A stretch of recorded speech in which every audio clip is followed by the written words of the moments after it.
Hello everyone, welcome back to our another video. আশা করি আপনারা সকলেই ভালো আছেন।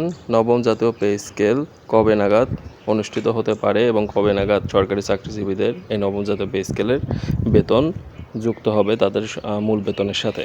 তো ভিউয়ার্স, আপনাদের সকলকেই জানাই যে নবম জাতীয় পে স্কেলের একটি আপডেট রোজার ঈদের আগে আসার কথা ছিল, কিন্তু বর্তমানে এই আপডেটটি আসেনি। অর্থাৎ আশা করা যাচ্ছে ঈদের পরে, অর্থাৎ ঈদের পরে এপ্রিল মাসের প্রথম সপ্তাহে এই নবম জাতীয় পে স্কেলের একটি আপডেট আসতে পারে এবং নতুন সরকার অর্থাৎ বিএনপি সরকার ক্ষমতায় আসার পরে তারা নতুনভাবে একটি উদ্যোগ নিয়েছে যে নবম জাতীয় পে স্কেল খুব দ্রুতই এই পে স্কেল নিয়ে তারা কাজ করবে।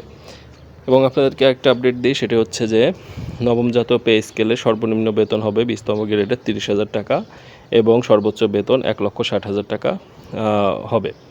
তো এই বেতনটি বাড়ানোর জন্য অর্থাৎ ইনক্রিজ করার জন্য বেতন কাঠামোটি এর জন্য কিছুটা সময় নিচ্ছে বা জাতীয় বেতন কমিশন, এবং সব কিছু তারা চূড়ান্ত করে ফেলেছে এবং খুব দ্রুতই তারা এই বেতন স্কেলটি সরকারি চাকরিজীবীদের মধ্যে বেতন স্কেল অনুযায়ী অর্থাৎ গ্রেড অনুযায়ী তারা এই বেতন কাঠামোটি তাদের মূল বেতনের সাথে সংযুক্ত করবে।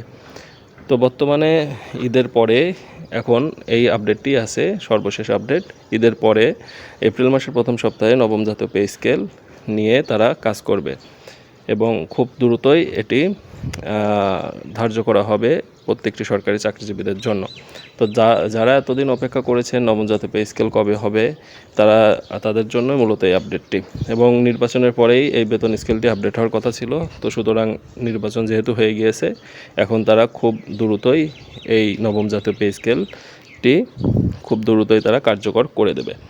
তো যারা সরকারি চাকরিজীবী আছেন তারা অবশ্যই আমাদের চ্যানেলের সাথেই থাকবেন নবম জাতীয় পে স্কেলের সকল ধরনের আপডেট সবার আগে পেতে।